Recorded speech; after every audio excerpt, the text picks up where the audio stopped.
How come nobody came to the meeting of the engineering faculty yesterday? Was anybody there yesterday? The engineering faculty meeting? Did you know about it? Nobody knew about it? Did you get the email, right? So you guys are all happy? Oh, okay, I am happy that you are all happy.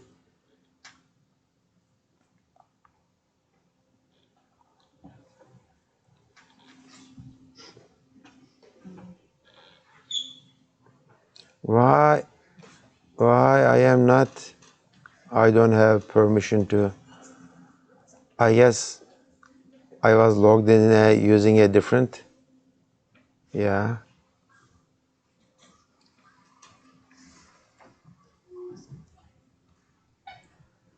Okay, good. So let's do this again.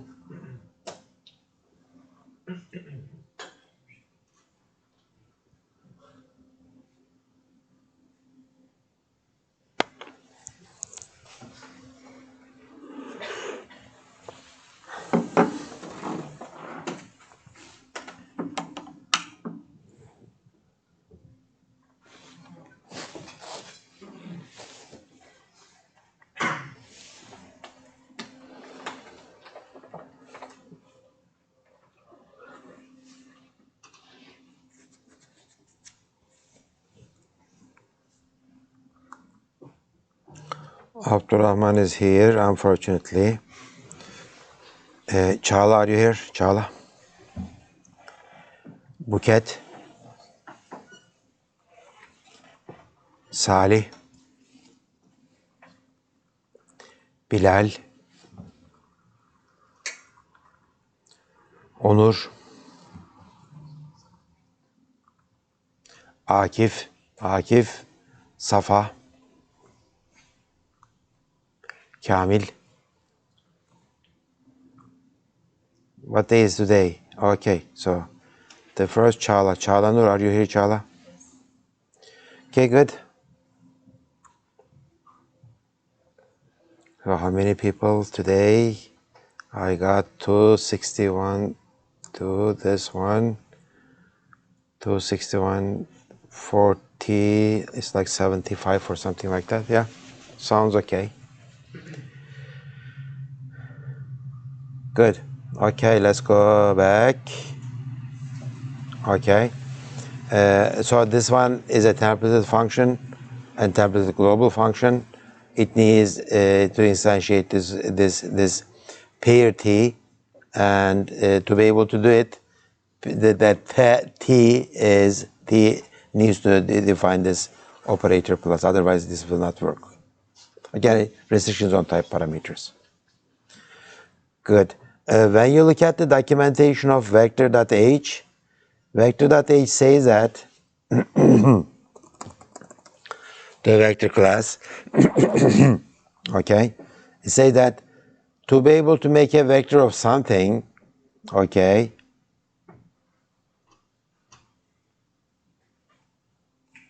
okay, good.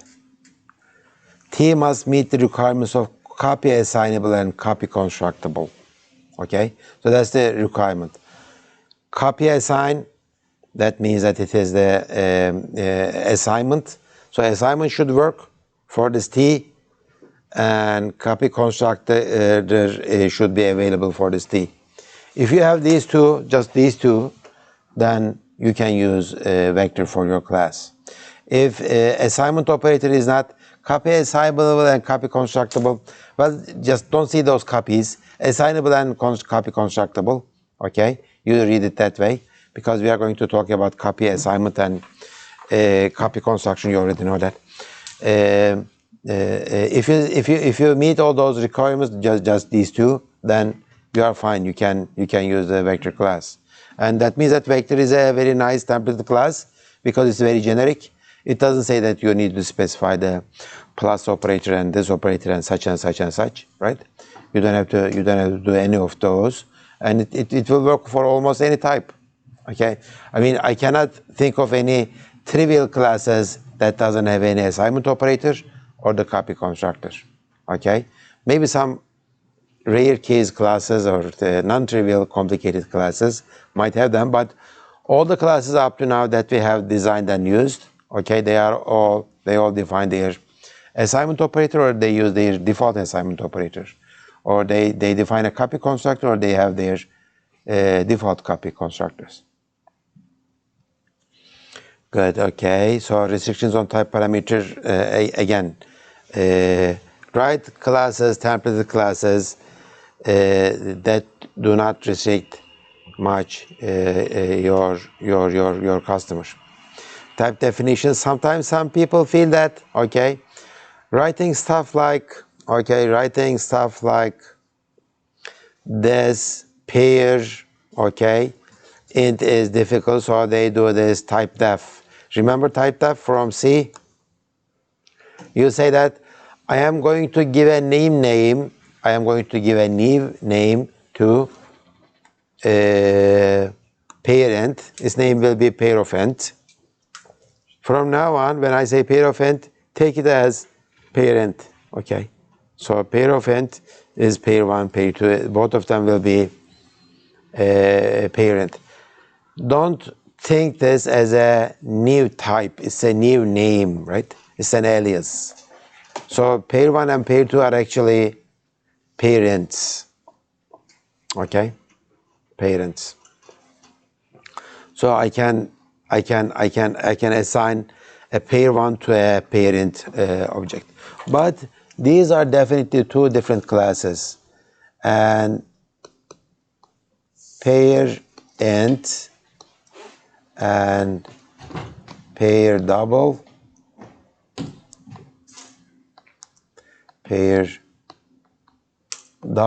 are two different classes, okay? And the compiler doesn't know that they are related. I mean, remember, compiler knows about inheritance. Compiler knows that there is an is a relationship between them, right? Compiler doesn't know that this IP and DP are using almost the same code, okay? Are using almost the same thing, okay? You cannot do this assignment. This is not meaningful, okay? The big, no. Don't do that. They are not the same classes objects. They are different classes object, okay? So what did I say? All kinds of things. It's like compilers, the templates are like monkeys. They just do some smart search and replace thing for you, and that's it. You have two sets of codes running differently, okay? They have different stack, they have different assembly code for them, okay? And they can be optimized in a different way depending on the type. So they are different. Okay, this one doesn't make a new class, it just makes a new name to a known class. And in fact, we have been doing this. We have been doing this for the yeah, okay. For the strings, there is a class called basic string in templated basic string in C++. Let's go there. Okay, basic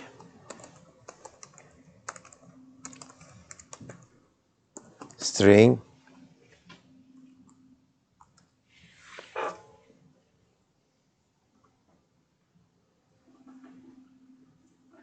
Okay, so the basic string is templated class. Let's ignore this one and this one. Okay, trace and allocator. We are going to talk about them later. So you give a type name to this basic string. It becomes a string of characters, string of integers, string of something. Okay, so what is the difference between the basic string and the vector? They are almost the same thing, but basic string does a little bit better because it has assignment operator, assign, etc., index operator, front and back end data, etc. No problems. capacity, length, size, etc. These are no problems, but I have this operator plus assignment operator, okay? So we don't have the plus operator or plus assignment operator for the vectors because it doesn't make much sense for the vectors, but basic string class plus assignment operator means catenation. If I have a basic string of A, let's say it's a integer basic string, inside I have 1, 2, 3, 4, and if I have B, it is 3, 7, 1, 2. If I do this, A plus assignment B, A becomes 1, 2, 3, 4, 3, 7, 1, 2. Catenates it. That's the meaning of plus assignment. Okay? So if I have a basic string of characters, this behaves exactly same as our string. Remember STD string class?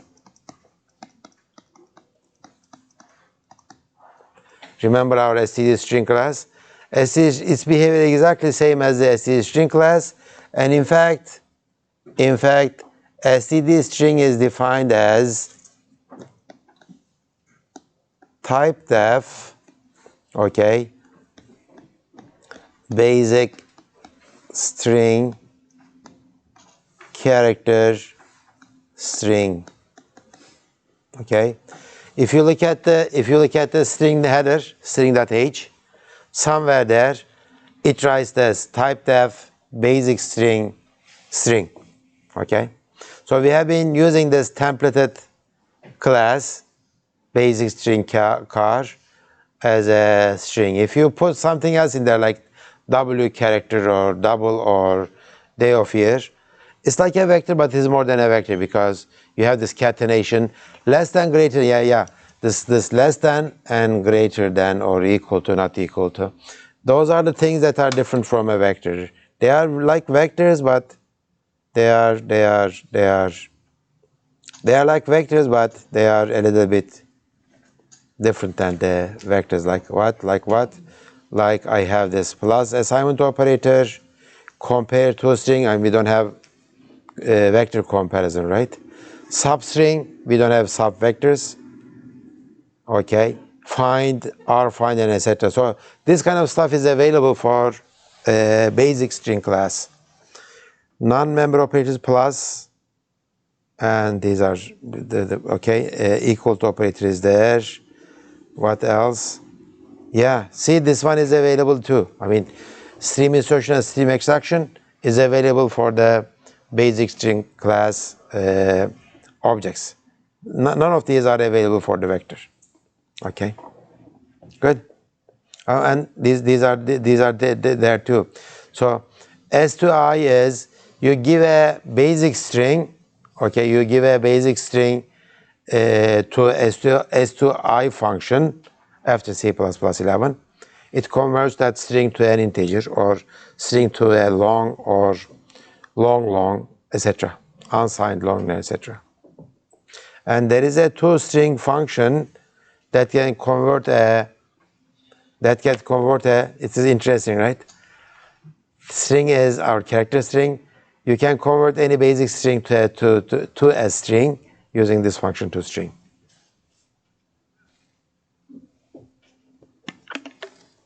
Okay, yes?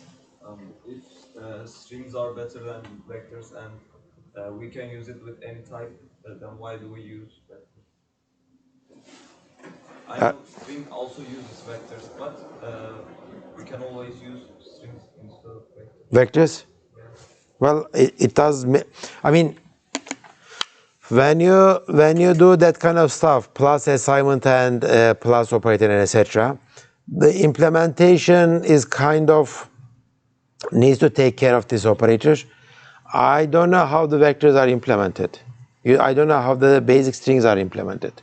Okay, if you don't have to do that kind of comparison, less than, greater than, plus operator, substring, and etc., you can take advantage of it in vectors and you implement it more efficiently. So it's a thing of efficiency, right? Use vectors. Efficiency and other things, because in vectors they don't do that kind of stuff then why worry about them? Maybe I can take some shortcuts, and there might be some other stuff.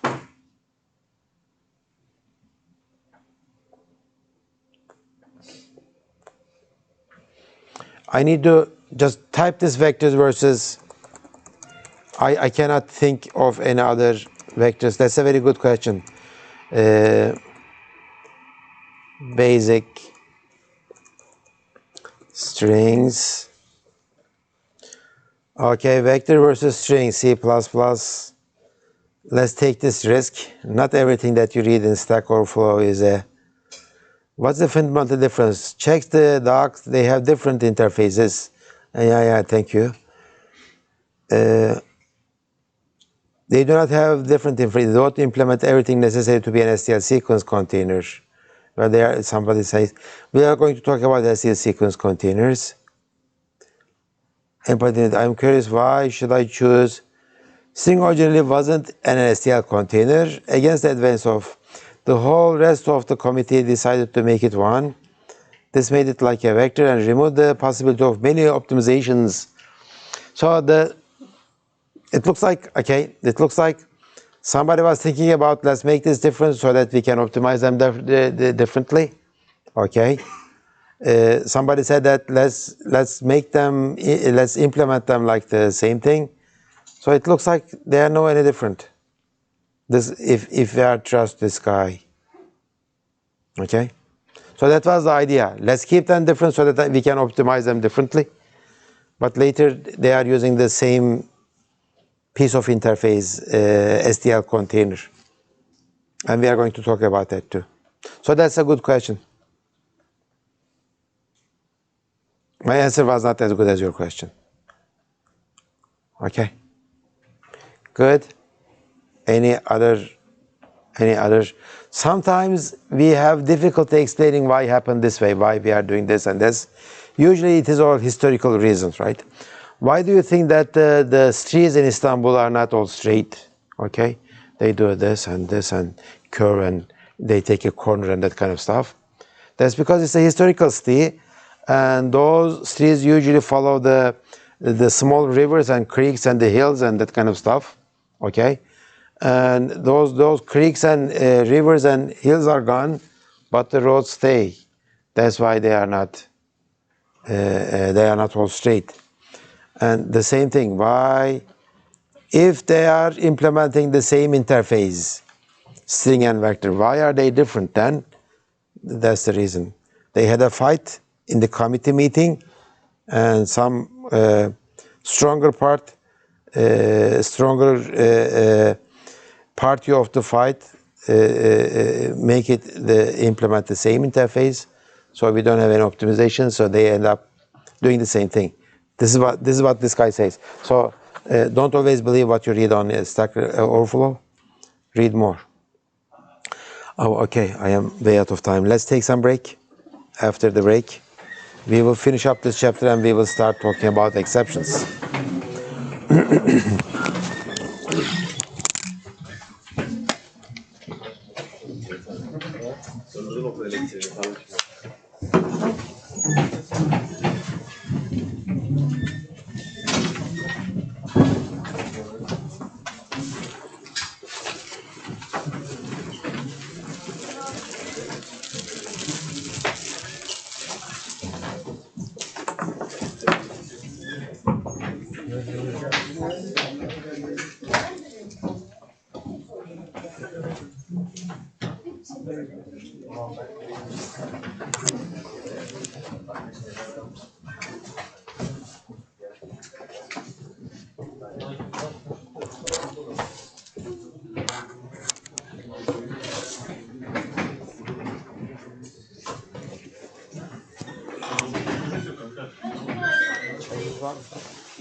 Promosyona gidermiş. Ne kadar verdik? Geçtiğimiz için. Şuraya bak. Elinde su var.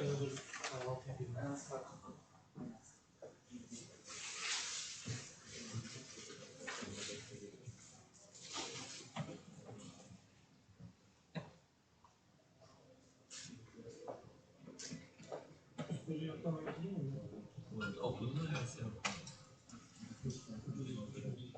Baktın mı? Hakkın yok ya. Var bir tahtadır okuyorum. Video okulda iyi patlamadı. Patlaması 3 saniye kadar Öyle bir şey yapma. sondaydı. Sonda sen değildin. Sondan başlıyor. Onda ona ne yazdı? Evet, sondasın da sondan başlıyor. Doğru bir ismi vardı böyle hatırladım. En sonunda şu var. En sonuncu ne? Biliyorum. O var. Ha, doğru. Nefes kılıçta atmış. Mesleği öyle mi? Benden sonra atmış olmaz mı? Kılıçta atmış. Sonuncu yok değil mi? Sonunu biliyorum. Büyük katsaydı. Sonuncu yoksa. Aynen. Bir sürü de dua et. Sinirlerine bana.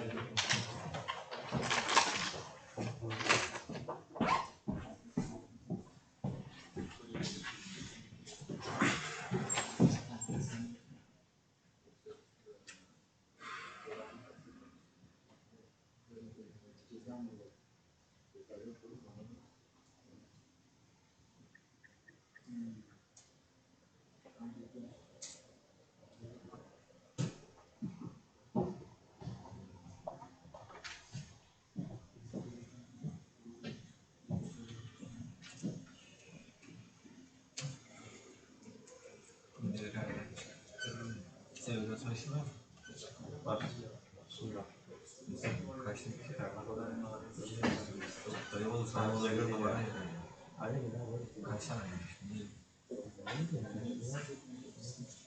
Birkaç tane yemiş çok. Ya öyle olmadı. Ben gideceğim ben. Yemeğe gideceğim. Ayın 5'i gün ayarlayan 12'si olur. 10 olur. 17'si 24 yapmaz. Sonra bir de salatamızı yapacağız yoksa. Ya onlar ne demek ya bu? Ne? Yalan mı? Yani sizin yaşlarınızın da güzel içmek istiyorum. Onlara tecrübeleri faydalanmak istiyorum.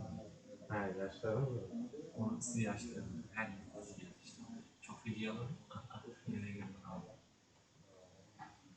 Şey yapacağız ya. Konuşmuş. Hazır bir dizi Allah öyle yapsa daha mantıklı yani. Ben çok yer almıyorum da.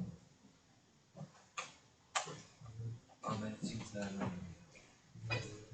Onun şeyler bir de planlanıyor.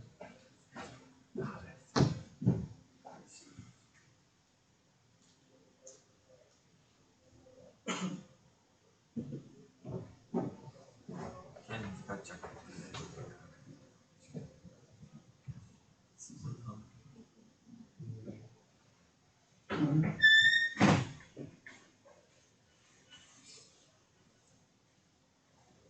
Şu yeni vaziyetler var.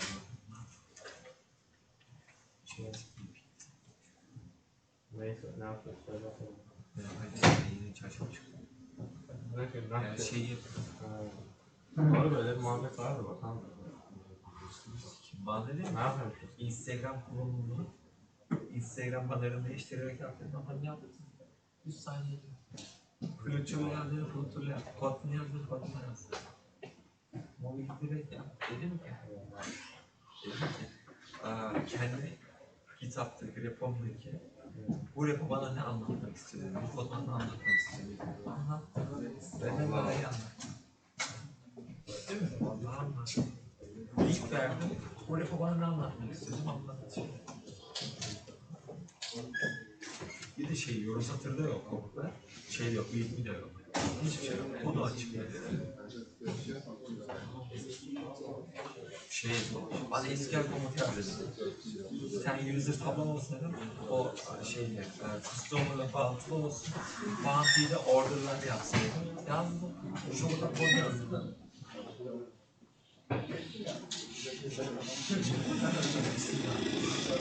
Sen bize bir şey anlatmaya çalışıyorsun. Ben serdim.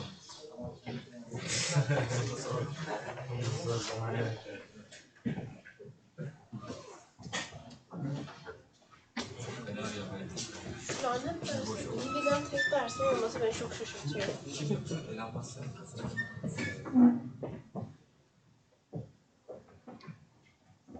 Kim çıkarmış onu? Ela basın. 3 step'ten bir şey 3 kişi. Ben ya kâr kuruluşu olarak çıkmışlar. Sonra Microsoft olaya dahil olmuş. Kâr kuruluşu olmuşlar. Şu an ortadan içinde geçiyorlar. Google rakip olarak çıkartmışlar.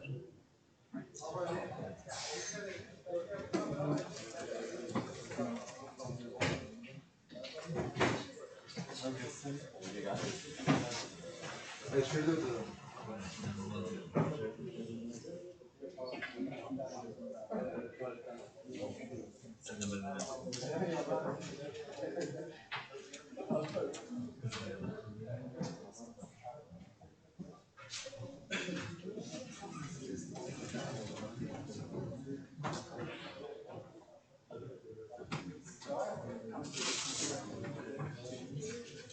Bu böyle bir projeleri.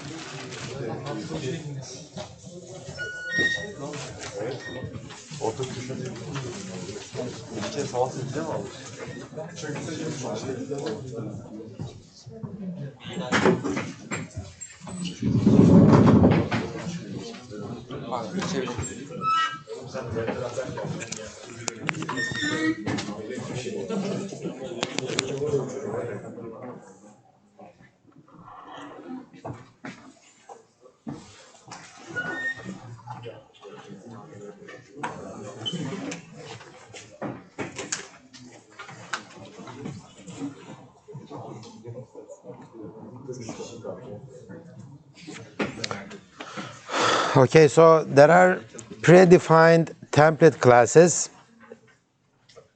and one of them is this. Okay, basic string character is string, and we have been using it, but we didn't know that it's a basic string template class. And you can do basic string with doubles or your classes or whatever. Okay, so by the way, if you remember what we have to do with the templates, if you are going to send your template to your customer, then you need to send most of the time your implementation too, right? And you don't like it because you don't want your implementation to be visible. So what are you gonna do? You can do this. In your PFRAD backup CPP. Okay, in your PFRAD backup CPP, okay, this one implementation, you write a small fake function like this, okay, you write a small fake function, a function that doesn't do anything useful like this. And inside you would say PFRA backup of integers, okay, A, and do the same thing for doubles, and do the same thing for, let's say, characters. So I have instantiated this PFRAD for three different types: integer, doubles, and characters. That means what? As soon as the compiler compiles these 3 lines of code, these 3 classes are now ready to be used, right? The code for that is already produced. So when you compile this file, PFRA backup file, you have the code for these 3 types available. So you can put that in your object file, and you can send it to your customers without sending the PFRA backup.cpp. Only the header would be good enough. Of course, only these 3 types will be usable by the PFRA backup file, PFRA backup class. Only these 3, because I have instantiated only 3. But that's a way of preventing your customer from seeing your implementation. Okay, so you are saying that I have instantiated PFRA backup for you with 3 classes, and you are allowed to use these 3, nothing else. And now you don't have to see my implementation. Okay, but if you are going to send the whole template to your customer, then then most of the time you cannot avoid it. You will have to send your CPP file too. Okay, so you understand the solution, right? I am already instantiating the type. I am producing these three classes, the code for these three classes already, and that will be it. Okay. And the customer is constrained to use only these three types with the PF array backup, nothing more. Well, I mean, we have been happy with this kind of approach for the string class. Nobody asked me anything about, can I use the string class with my doubles? Can I use the string class with my day of year objects and etc.? Nobody asked me up to this point. So that might be a good solution. Okay, we didn't know that the string is a templated class, and we didn't need to instantiate it with any other classes up to now. So that means that the solution might work. Good. So these are predefined template classes. We talked about them. Basic string example. Can we also force any type of name definitions or? Well, if you like to do it, yeah, just do it. I like PF. Just make type definitions for those, okay, in the namespace of this PF array switch, okay, savage, then they don't see that they are templated. Okay, so basic string, we already used it. Our string, basic string, is defined as library string, and definition is in the std namespace, no problems. So let's look at this templates and inheritance topic. This is what we do. Nothing new here, okay? This is what we have been doing. There is a class, non-templated class A, non-templated class A, and I am deriving B from it. This is what we have been doing. Today I did this. We derived PF array backup templated class from PF array class. No problems. And you can do this too. You derive a non-templated class from a templated class. How can we do that? Okay, or we can do this. So maybe I can see. Which one is this? We are deriving, which one is this? Is this the first one, second one, third one, or fourth one? 3. Is it the fourth one? Fourth one is the derived class is a templated class, right? Derived is a templated class. This one is not templated. This one is not a templated class. Okay? The base class is templated, but I am instantiating it. It looks like it is this one. Okay? What happens if I write, instead of double, if I write T in here?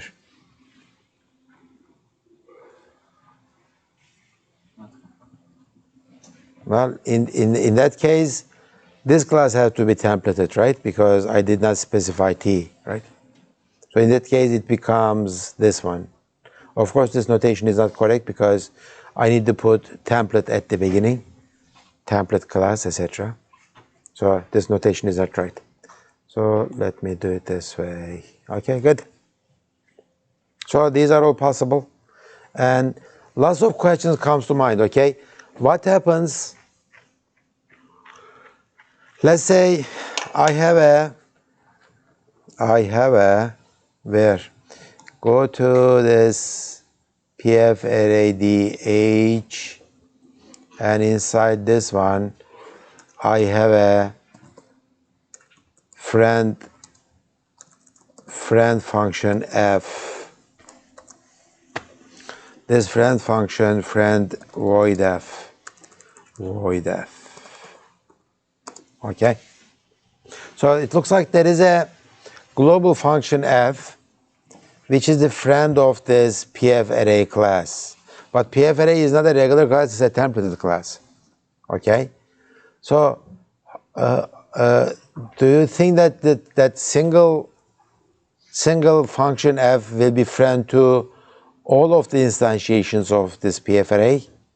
I can instantiate this PF array with doubles and integers and characters and strings and etc., right? So this f, it looks like it becomes the friend of all kinds of instantiated classes of PF array, right?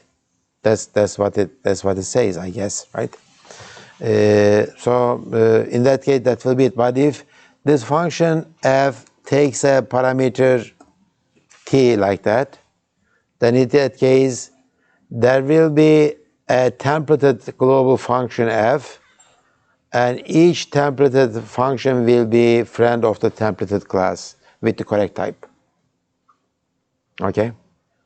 Well, we don't like friends anyway, and it is making us get confused, but I mean, this kind of stuff comes to you from time to time, wondering what's happening, which one is my friend or something like that. Okay, so friends and where is my friends and didn't I have, okay, friends and templates. Friend function can be used with templated classes, same as with ordinary classes. Simply requires type parameter where appropriate. If that function is a templated function, then I need the type parameter. Very common to have friends of template classes, especially for operator overloads. Okay. Good. Any questions so far? I guess that's it for the whole.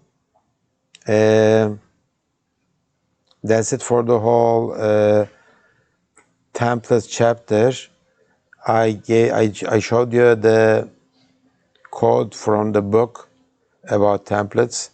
Do I have anything missed in the chapter? No, I think I did that. How about Savage? How about the detail? Do we have the details? Maybe go there and maybe check them out. CPP. Yeah, examples here. Which chapter is the template chapter? I don't know. What was the chapter number for the 10? It was 10, 14? 16 is templates? Yes. Okay. Figure this one. The last one.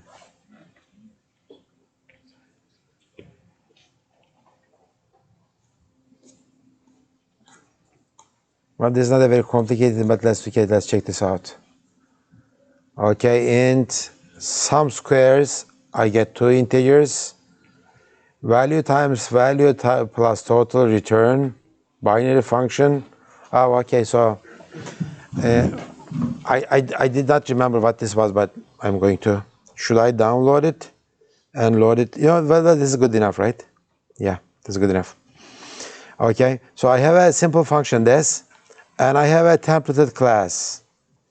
Okay, this templated class is sum squares class. Remember this operator parentheses. Okay, it takes two t objects by reference, constant reference, and it does that. And I have array size. Well, I didn't talk about this, but okay, you know what it is, maybe. Well, let's ignore this size thing. We can ignore it. Integers, and I have an all stream operator iterator. Well, this. I'm going to use it as a string.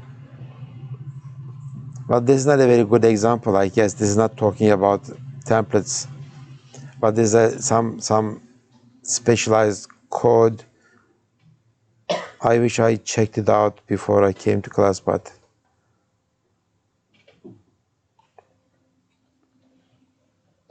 yeah, this one is definitely talking about the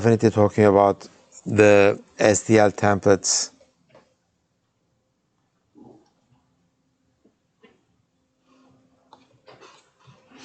Couldn't find anything useful. Definitely using STL templates. Well, I am going to talk. I have a STL class chapter later, maybe after the exceptions. maybe I should delay this discussion to that part. Okay, then that will be end for this chapter, templates chapter. Again, the idea is simple. Try to write generic code, generalized code. So generalized code means that I am independent of the type of what I am defining. I am just defining the algorithm side of it. So I abstract away the details of the specific types. But whenever I need to use it, I can give that information to the compiler, and the compiler does most of the code production process for me. Okay, so if there are no questions, I am going to begin a new chapter, which is exceptions. Okay, remember what we did about errors. Whenever there is an error, most of the time, we said that I cannot handle it, I am terminating this program. But terminating the program is not a very good, but it's a way of handling the error, but it's not a very good error handling mechanism, okay? There should be some way of continuing, okay? There should be some way of continuing your execution when the error happens, okay? And maybe I am going to take care of the error. I am going to continue. My execution. So exception handling is going to be that, and it is kind of standard in C++ and Java and C Sharp.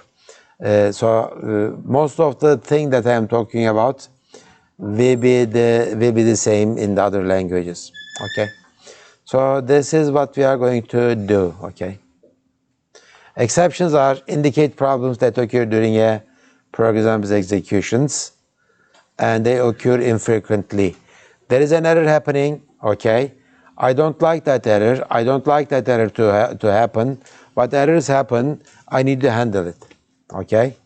And we do it in a fault-tolerant way, okay? And it's going to be clear what we mean by this. When we resolve the exceptions, our program can continue executing, and maybe I can notify the user that there is a problem if there is a user. If there is no user, maybe I can take care of the problem and continue my execution. If I cannot, then I will terminate the program. So it's up to me. That's what I'm going to do. Okay.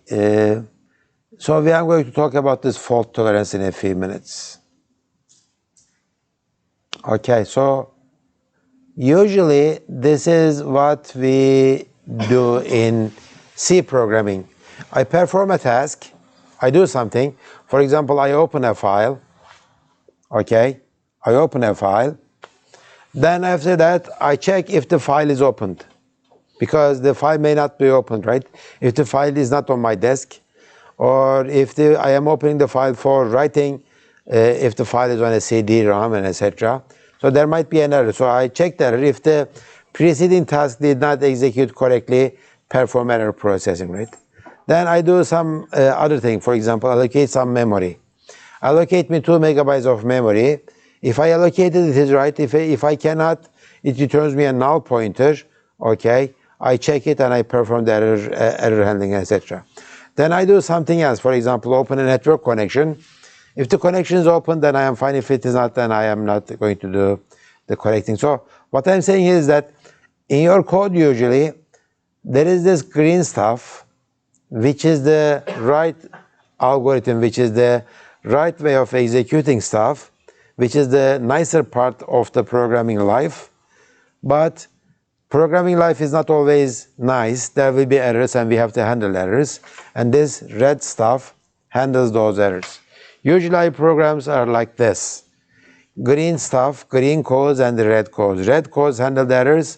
Green stuff is our main algorithms, okay? Is our main algorithms, okay?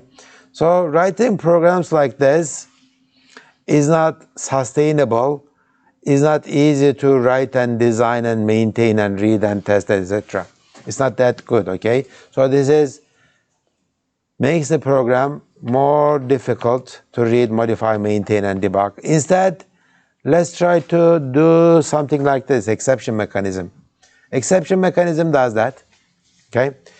It has at least two blocks, try block and catch block, okay?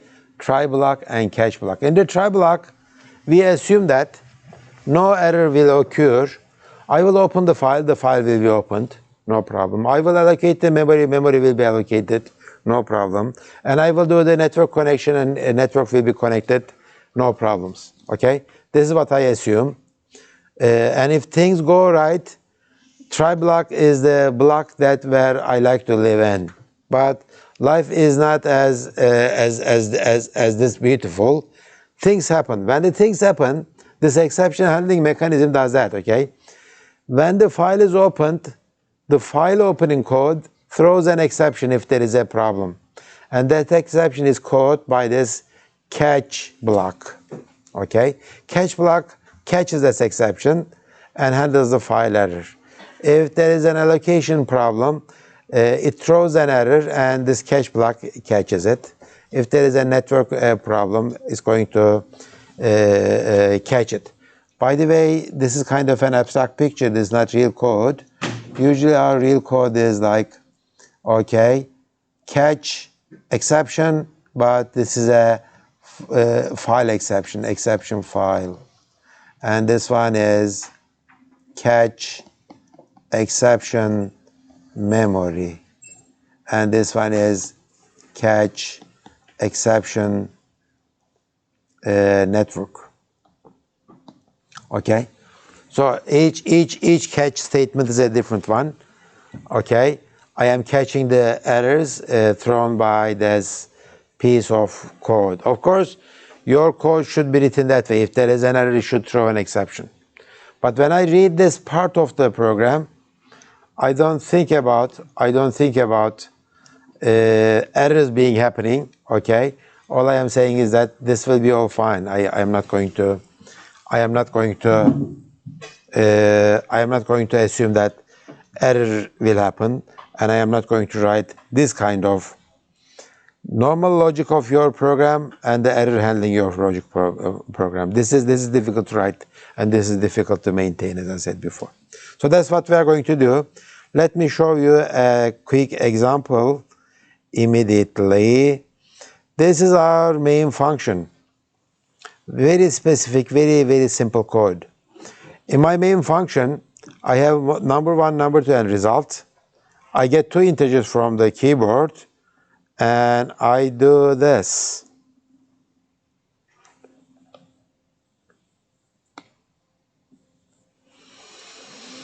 Okay, I call this function quotient.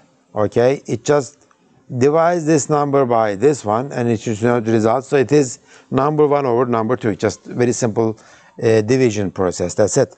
Okay, and I print the result out, and in a while loop, I keep doing this.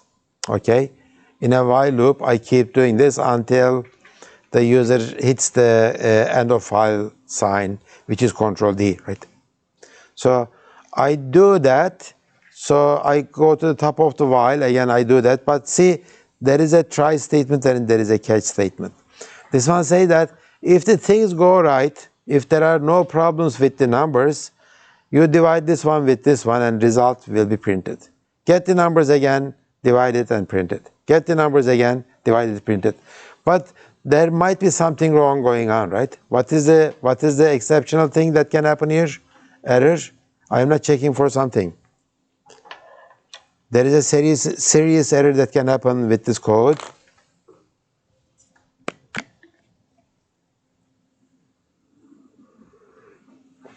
Something bad can happen. If the user enters number 2 as 0, then division by 0 error.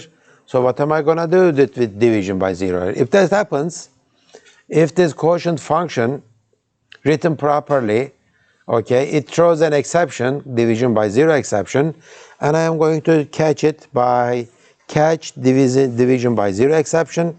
If I catch it, okay, I decided to print the error on the screen and continue, right? I just continue. Enter two integers and continue. If there is an error, I decided that way, okay, enter, what did I say, exception occurred, that's it, okay, that's what I did.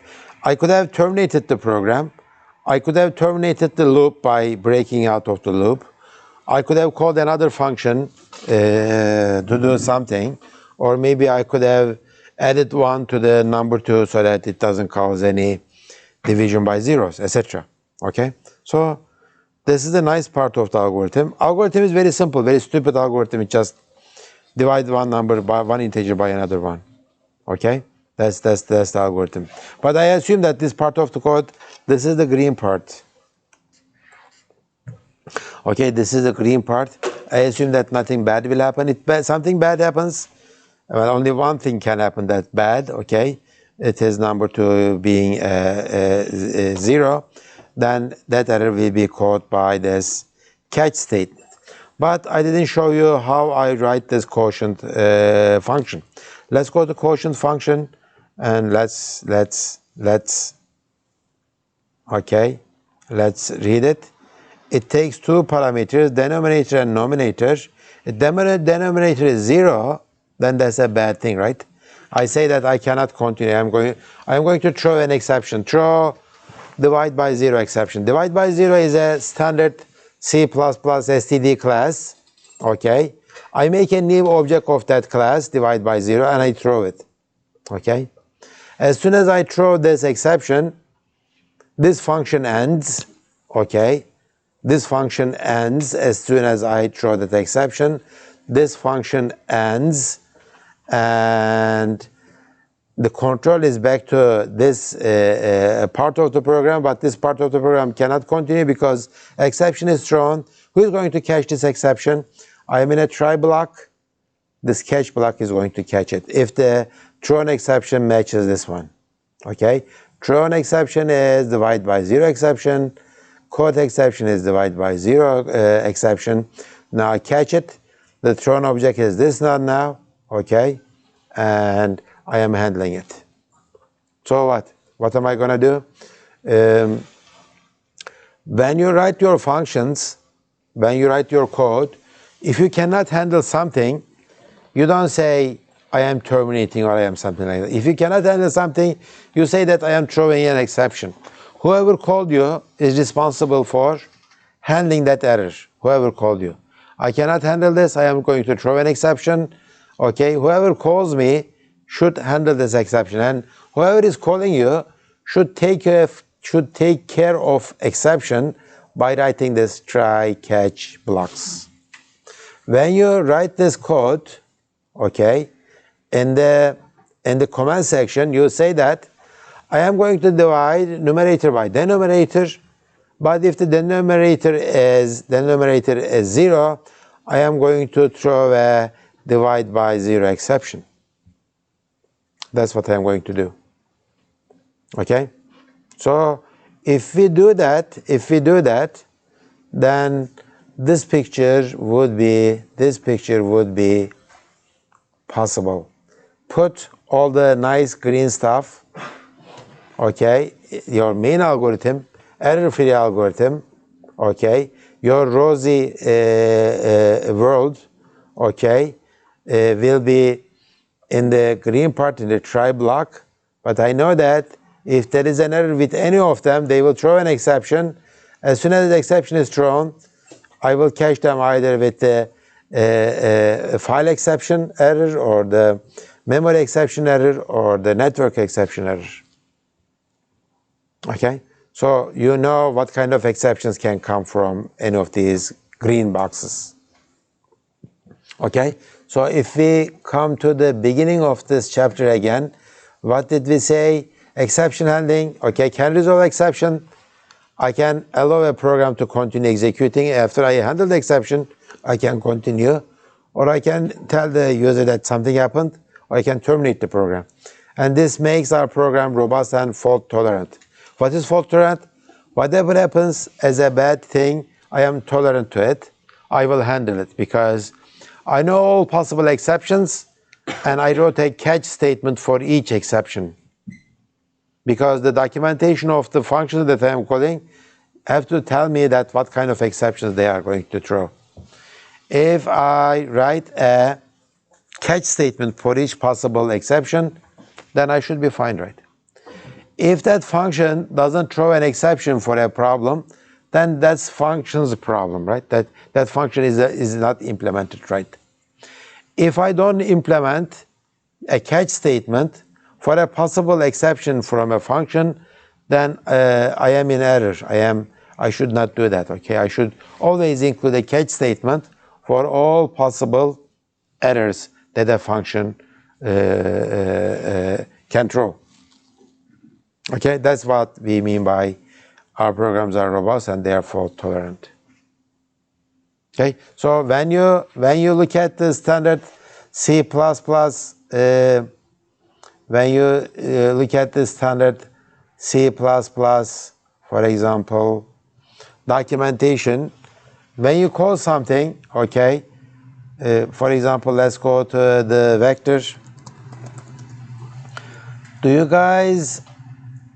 guys know any vector operations that might be in error? I mean, yeah, remember that add function, the function add?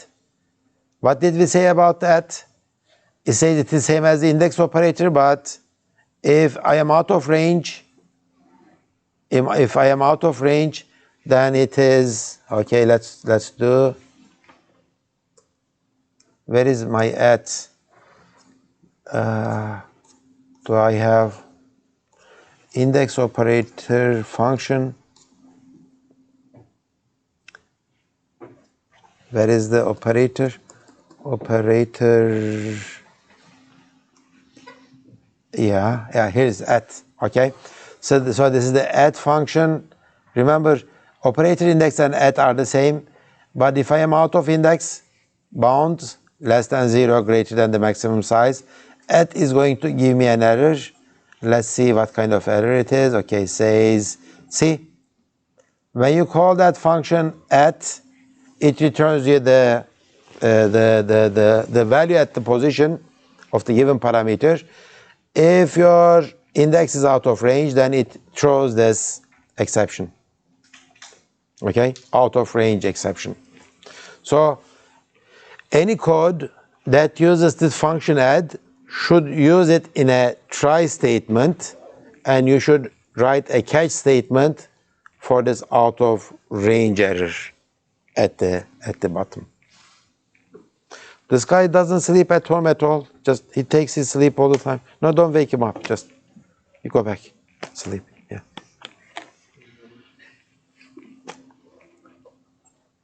And he likes that chair for some reason. Just so comfy. Okay. So exceptions always I mean whenever you are going to use a function, you check this. What kind of parameter does it take? What does it return? What are the exceptions, okay, that it can throw?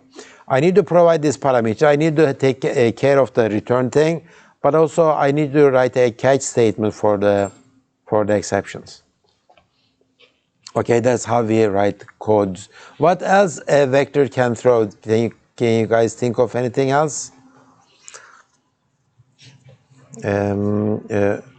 Size, well, we know that. Reserve maybe? Yeah. If I don't have enough space, I should get an exception. See? Yep. If length error, if new cap is max size, it looks like there is a max size somewhere defined for the vectors. If you're trying to reserve space larger than the max size, then you are going to get a length error exception. If the computer doesn't have enough space, then you get a bad alloc exception. Okay? Good. So, can you think of any other errors with the Vectors, I think I don't have anything like that, right? How about the strings? Can you, maybe the error thing again? What else? With this standard, we know STL in vectors, we know strings. What other things do I have? How about the sort function? What kind of exception would get from the sort function? Would that be an error in sort function?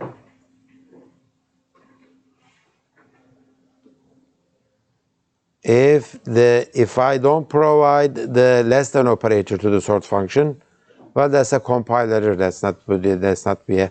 By the way, I hope it's clear that these exceptions are all runtime things, right? Exceptions happen during the runtime, not the. Of course, we write our code before the compilation, but exceptions happen during the runtime.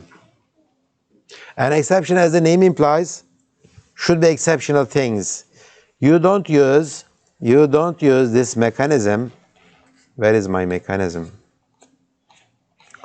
You don't use this mechanism as like an if-else thing. If this happens, try then else catch.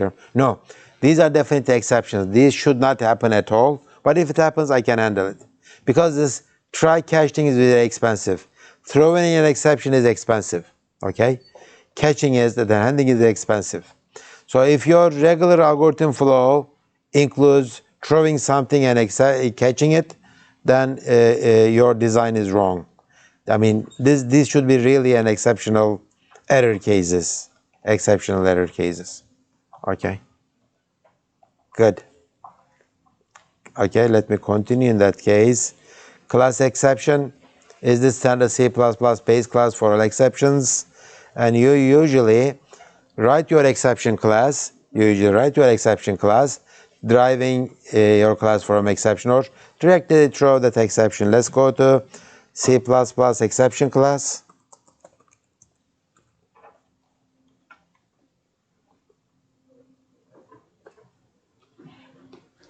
Okay, so C++ exception class. All exceptions generated by the standard library inherit from std exception. See, std exception, this is the base class. Logic exception, runtime exception, bad type ID, bad cast. What is the bad cast? You know what bad cast is? Well, I'm going to talk about. Well, let me show you. But I have 3 minutes, and maybe I should talk about this. This is about typecasting. I did not tell you the whole story about the dynamic casting. I showed you that I can do the dynamic casting for the pointers, right? If the dynamic casting with the pointers does not work, it returns you a non-null pointer. If it doesn't work, it returns you a null pointer, right? So there cannot be anything wrong with it. So there is no exception. But that's not the only way you can do. That's not the only way you can do dynamic casting. This is another way. I have the base class foo. I have the base class bar. I have the pub. It's the derived class on top of this base class bar. Okay. And inside it, I am overriding. Well, the destructor is overridden, right? This is a destructor. So there is a destructor inside bar, which is virtual, and this one. Okay, good. Okay, so this is what I am doing. Try, okay. Bar reference R1, dynamic cast, bar reference pub. There is a pub one, okay. So what does it do? I am doing upcasting, right? I am doing upcasting, right? Because there is a relationship. I can upcast a pub object to a bar object, right? No problem. But if I try to dynamic cast pub to an unrelated foo object using this one, what are we gonna do? I mean, what does it return? If the dynamic cast is okay, it's going to return a reference. If it is not okay, what does it going to do? There is no null reference in C++. It has to be a reference, right? Foo reference is a reference, and R2 should be a reference, a valid reference after execution of this line. I am not talking about the pointers anymore. I am talking about the references. So what am I going to do? If this dynamic casting works with for the references, it is okay. If it doesn't work, then it's going to show this bad cast exception. Okay. So I just told you about the bad cast, which I forgot, but I couldn't talk about. I couldn't have talked about it before talking about the exceptions. So I told you about the bad cast, dynamic cast, with the references, how you do it. If the things go wrong, then you catch this bad cast, and then you don't have to check. Remember what we do after the dynamic cast? We check if it's a null or not, right? If it's a null, then we do something. If it is not, this one says that if it doesn't cast it right, then it throws an exception and you catch it. Okay. What's that maybe unused? Well, I mean, I don't know, but I think it's an addition to later, R1 and R2. Well, usually when you do this kind of stuff, the compilers are smart, right? You are not going to use R1 anyway, so I am going to ignore this line, or R2 anyway. R2 is not used in this code, right? So why do I compile it? Why do I produce a code for that one? So I know that it's not going to be used, maybe unused. Okay, so that one. I didn't know about this. Maybe I know, but let's check this out. Maybe unused is that since C++ 17, okay, they added it, so it is using the C++ 17 thing. Maybe unused Boolean. Okay, so it's a good thing that I'm putting this, telling the compiler that this one may be unused, optimize it. Okay, and I know what I am doing. Okay, and you are not going to get the warning. Okay, good. We talked about that too, but I'm out of time, and tomorrow we will continue on these exceptions. Okay, that's it.